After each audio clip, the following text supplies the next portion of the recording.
Tucci, presidente da Comissão de Soluções Consensuais de Conflito, aqui da OAB São Paulo.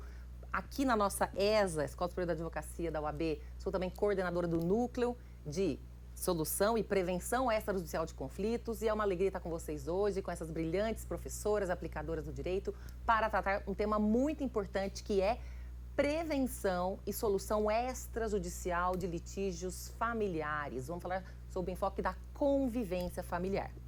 Quero, então, apresentar aqui as nossas debatedoras. Temos aqui Célia Regina Zaparoli, ela que é advogada, mediadora há 25 anos, pesquisa acrasia, autossabotagem, racionalidade decisória e metodologias na mediação de conflitos. Foi consultora no PNUD, BID, Ministério da Justiça, Casa Civil CONAD, Governo do Estado de São Paulo, Programa Serra do Mar e Várzeas, do Tietê e Pan-Americano 2007, para design, mediação e outros meios de gestão de conflitos.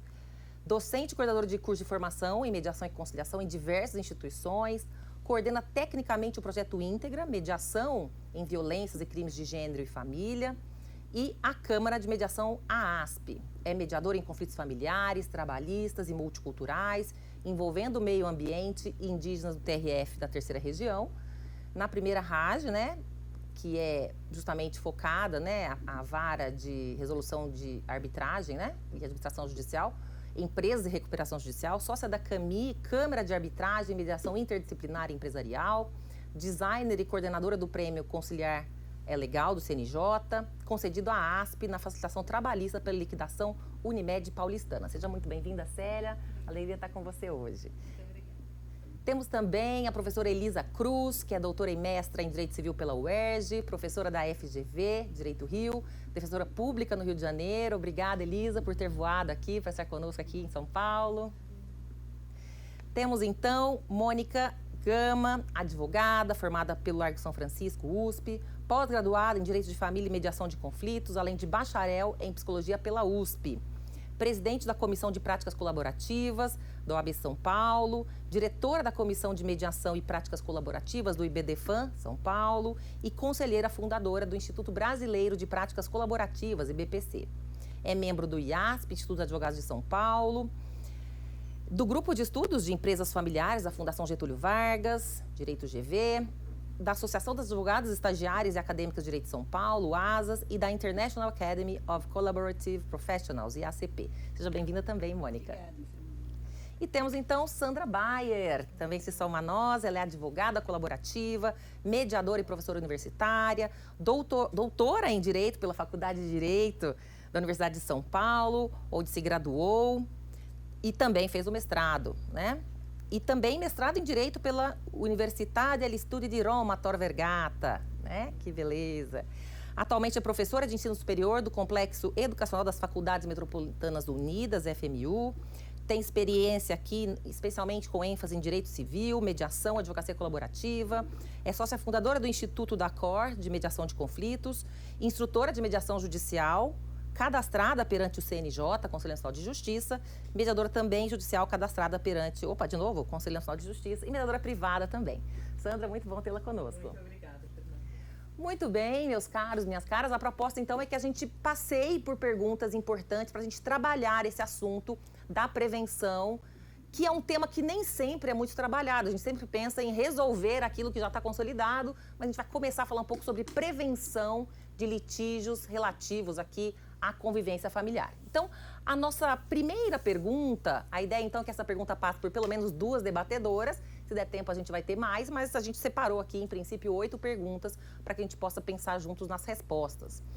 Quando falamos, essa é a primeira pergunta, quando falamos em prevenção de conflitos familiares, o que lhe vem à mente? E a primeira a responder será Sandra.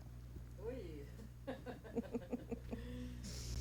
Obrigada novamente, Fernanda, pelo convite, pela iniciativa. Acho que nós podemos pensar em tantas coisas, né, aqui no âmbito da prevenção, aqui nesse espaço privilegiado da ESA, que chega a tantas pessoas.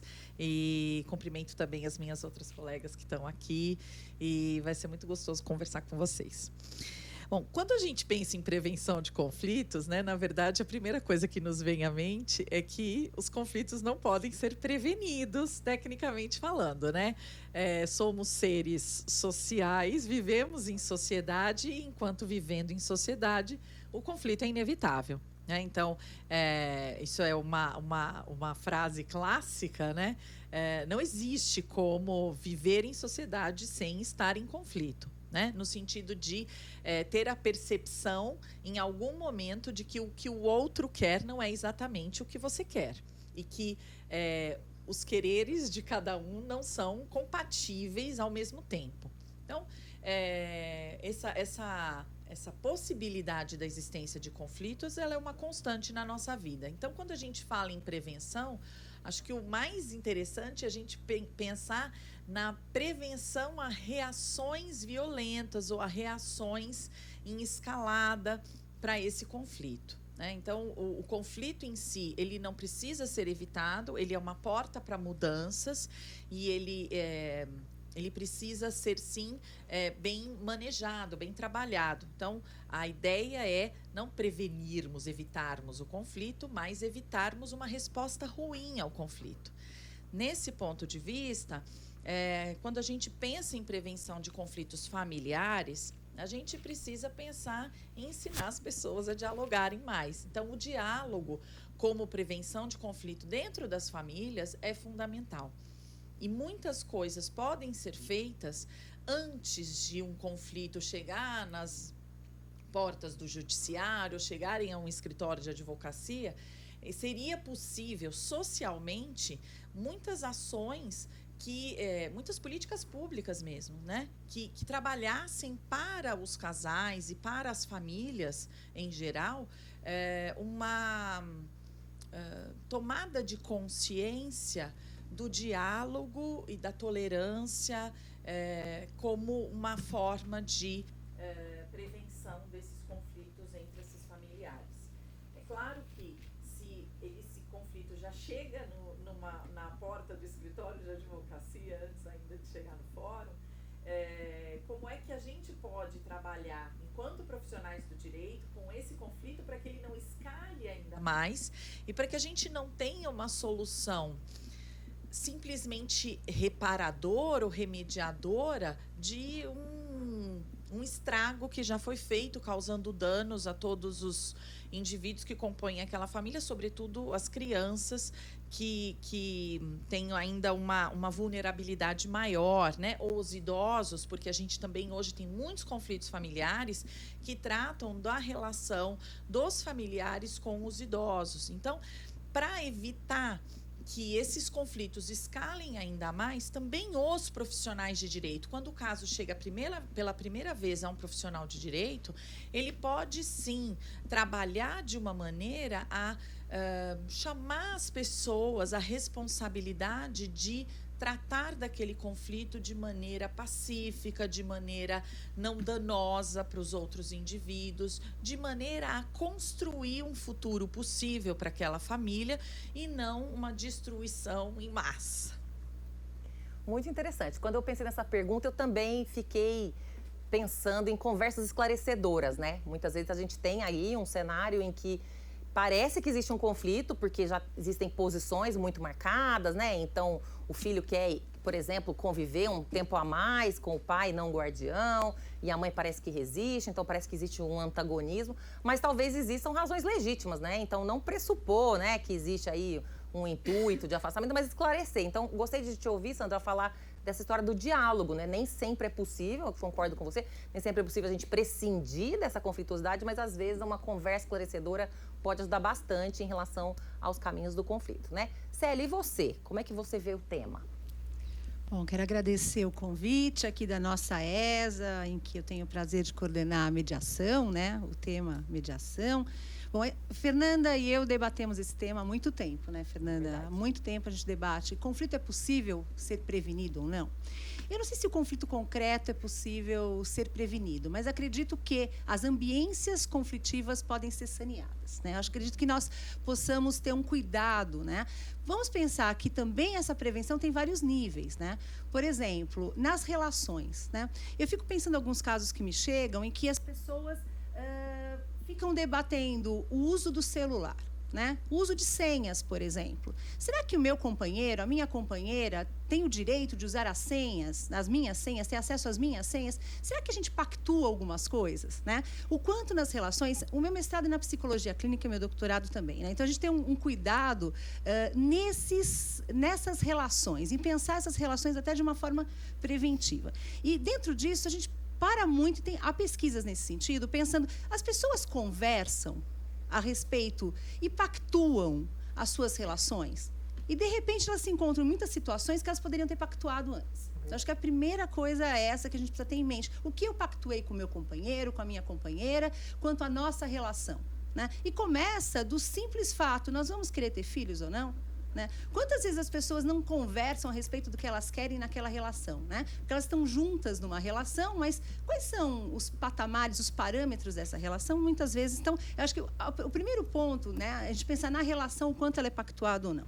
O segundo, né, pensar que quando você tem um rompimento de uma relação, muito possivelmente um está num momento e o outro está em outro momento, né? Então, muitas vezes, um já elaborou, né? Então, todas as fases de um possível luto, de uma possível perda, já caminhou melhor e o outro é surpreendido.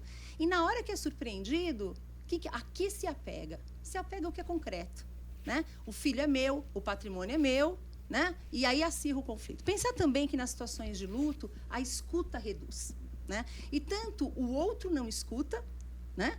E não entende que aquela pessoa que está nessa transição está numa transição delicada, que muito possivelmente não tem uma escuta adequada ao que vem a ser dito.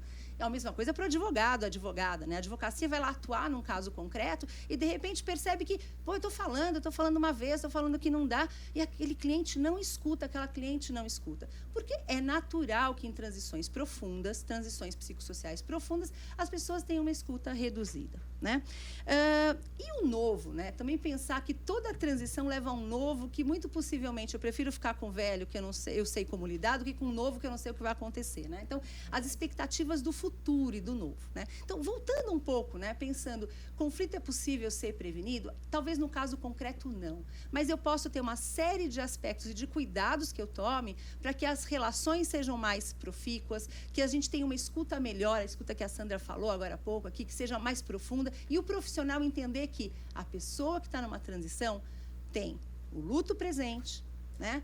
Tem uma situação delicada de, muitas vezes, rompimentos de redes, não tem com quem contar, né? E o que faz com isso? Vai sobrecarregar quem é a pessoa que vai atender, né? Pode ser uma sobrecarga do judiciário, uma sobrecarga do profissional que atende, e pensar também, né, que jurisdição lida com luto, né? A jurisdição lida, e pensando jurisdição em maneira ampla, né? A jurisdição com as suas múltiplas portas, né? No conceito de Sanders, pensando um pouco a análise do professor Carlos Alberto Salles, professor Cazu, como eles pensam, né, a questão do conflito, e pensar que essas transições que estão acontecendo, né, muito possivelmente você, naquele momento, nessas multiportas, você lida com o luto, mas também você gera luto, né? Você gera perdas com a própria jurisdição, e o que a gente faz com isso? Eu acho que são esses pensamentos preliminares, Fernanda. Perfeito, muito interessante. Eu me lembrei de uma leitura de um livro que, aliás, eu conheci o autor, Moisés Grossman, num evento do Instituto Brasileiro de Práticas Colaborativas. Ele é terapeuta de famílias, né, de casais, e ele tem um livro chamado O Casamento é uma Ilusão, Salve o Casamento, né? E é um livro bem diferente, peculiar, e tem uma certa hora em que ele fala dos pactos explícitos, que é muito importante que os casais, para verificar, né, como é que eles podem viver juntos, conviver juntos, e mesmo os pais em relação aos filhos, especialmente adolescentes, alinhar as expectativas, porque muitos conflitos vêm das expectativas irrealistas. Muitas vezes aí, né, diante de uns pactos, vamos dizer, implícitos. Muitas pessoas entram na convivência imaginando um padrão que já foi, vamos dizer, vivenciado junto às suas famílias de origem. Então, acho que essa é uma boa chave, né? O diálogo sobre os pactos, né? Sobre os ajustes, os esclarecimentos aqui que possam ser realmente ricos para que as pessoas tenham aí, né, maior chance de entender o que está acontecendo e não precisar ir para uma escalada do conflito. Será que dá tempo? Desculpa, eu estou um pouco rouca, mas vou fazer o meu melhor da minha voz. De eu dar um pitaco aí. Uma coisa que vocês estavam falando e eu estava pensando, uma coisa que a gente até debateu lá na última gestão lá da OAB, sobre contratos familiares. Então, isso também, apesar de não dar para você prevenir tudo, porque a gente nunca consegue prevenir tudo, né? Os conflitos, eles existem no dia a dia, quando você escolhe uma roupa, você não escolheu as outras, né? Mas os contratos familiares também podem ser um importante instrumento. Então, você ter um pacto antinupcial para você determinar qual vai ser o regime de bens, você ter uma DAV, uma diretriz antecipada de vontade, para quem vai cuidar da pessoa doente, para não haver uma discussão entre os irmãos, quem vai fazer o testamento dessa parte, dessa eventual pessoa que está falecendo. Então, eu acho que é um importante instrumento também de prevenção, de alguma forma, de, pelo menos, o conflito não se escalar tanto. Verdade. Boa observação. E nessa medida, existe, inclusive, uma ideia de criar um termo de parentalidade, né? Que o professor Rolf Madalena do Rio Grande do Sul propõe. Quer dizer, o casal está se separando, a criança, por exemplo, tem um problema de saúde e no final de semana também precisa tomar a medicação e muitas vezes acontece, né? Que no final de semana com o pai, a criança aí fica liberada em todas as guloseimas, né? Só alegria. E aí volta com crises, né? Enfim, alérgicas. Então, a ideia desse termo, né, de parentalidade muito bem desenvolvida, a ideia é essa, para ficar bem clara aí como é que vai ser essa convivência familiar. Então, realmente, esses instrumentos jurídicos podem ser bem interessantes aqui, não é? Fê, eu estava lembrando que também tem uma vertente que hoje já tem um desenvolvimento internacional e chegou aqui no Brasil, que são os contratos conscientes. E eles podem, sim, ser usados nesses contratos familiares, em combinados, que tenham talvez um menor valor jurídico, mas que tenha um valor moral para as pessoas, no sentido de esclarecer com base em quais valores nós vamos decidir as questões, né? O que é importante para cada um de nós e o que cada um de nós vai ter que respeitar na hora de tomar essas decisões. Combinar é sempre mais fácil, né? O momento do combinado também é um momento de estresse, sem dúvida. Mas uma vez tendo passado por aquilo, numa situação em que está tudo bem, né? Que estamos de bem, estamos em paz. Exato. No momento em que vem o conflito, é mais fácil chamar aquele combinado que estabelece os valores essenciais daquele núcleo familiar para a decisão, né? Sem dúvida. Queria aproveitar... Desculpe. Só para fazer um alinhamento, quando eu falo dos pactos relacionais, né, é você, junto com o seu companheiro, junto com o seu familiar, tentar organizar o que vocês esperam no diálogo, né? Não é uma norma concreta, como acordo jurídico que seja expresso ou por um contrato ou por um acordo judicial, etc., né? Até porque, eu acho que, lembrando um pouco o professor Antônio Rodrigues de Freitas Júnior fala, a Segunda Grande Guerra Mundial, né, nasceu do pacto da Primeira Grande Guerra Mundial, né, de uma ferida narcísica que foi gerada nos alemães e que germinou o nazismo. Então, a gente só precisa tomar cuidado, né, pensar o quanto normas concretas, que talvez a gente esteja, nesse segundo momento, falando desse tipo de pacto, possa engessar e gerar problemas, né, ou não só soluções. Então, acho que também tem que ter esse balanço. E quando eu falo de pactos relacionais, ele vem num outro âmbito, ele vem no âmbito da relação propriamente dito, que a gente pensa muito dentro da mediação. Tudo bem?